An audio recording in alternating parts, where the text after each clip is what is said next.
ஒரு ஊர்ல ஞானவேலுங்கிற ஒரு படா அறிவாளி இருந்தாரு. அவருக்கு தான் பெரிய அறிவாளி நினைப்பு. அவர்கிட்ட யார் என்ன சொன்னாலும் அதை மட்டம் தட்டி தான் பேசுவார்.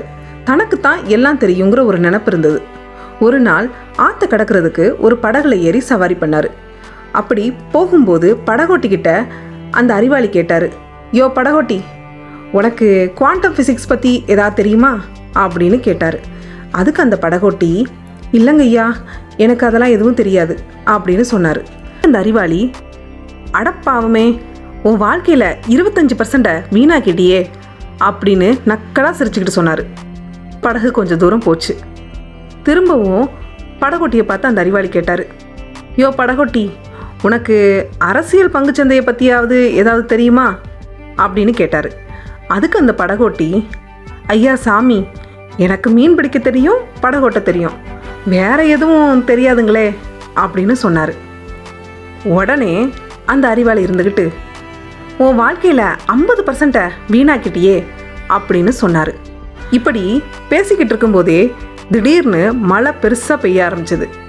மழை பெஞ்சு படகுக்குள்ள தண்ணி வர ஆரம்பிச்சது. படகு மூழ்க ஆரம்பிச்சது. உடனே படகோட்டி அந்த அறிவாளியை பார்த்து கேட்டார், ஐயா, உங்களுக்கு நீந்த தெரியுமா அப்படின்னு கேட்டார். அதுக்கு அந்த அறிவாளி, ஐயோ, எனக்கு நீச்சல் தெரியாதே அப்படின்னு சொன்னார்.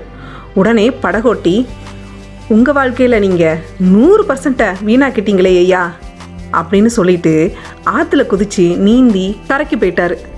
ஆனால் அந்த அறிவாளி நீந்த தெரியாமல் காப்பாற்றுங்க காப்பாற்றுங்கன்னு கத்திக்கிட்டே தண்ணிக்குள்ளே கபடி ஆடிக்கிட்டு இருந்தார்.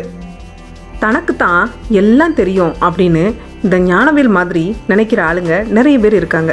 இந்த படகோட்டி மாதிரி எல்லாருக்குள்ளேயும் ஒரு தனித்திறமை ஒளிஞ்சிக்கிட்டு தான் இருக்குது. படிப்பறிவு மட்டும் இருந்தால் போதாது, வாழ்க்கைக்கு தேவையான அடிப்படை அறிவும் தேவை. ஆலுப்பையா யூடியூப் சேனலை சப்ஸ்கிரைப் பண்ணுங்க. கதை உங்களுக்கு பிடிச்சிருந்தா சப்ஸ்கிரைப் பண்ண மறந்துடாதீங்க.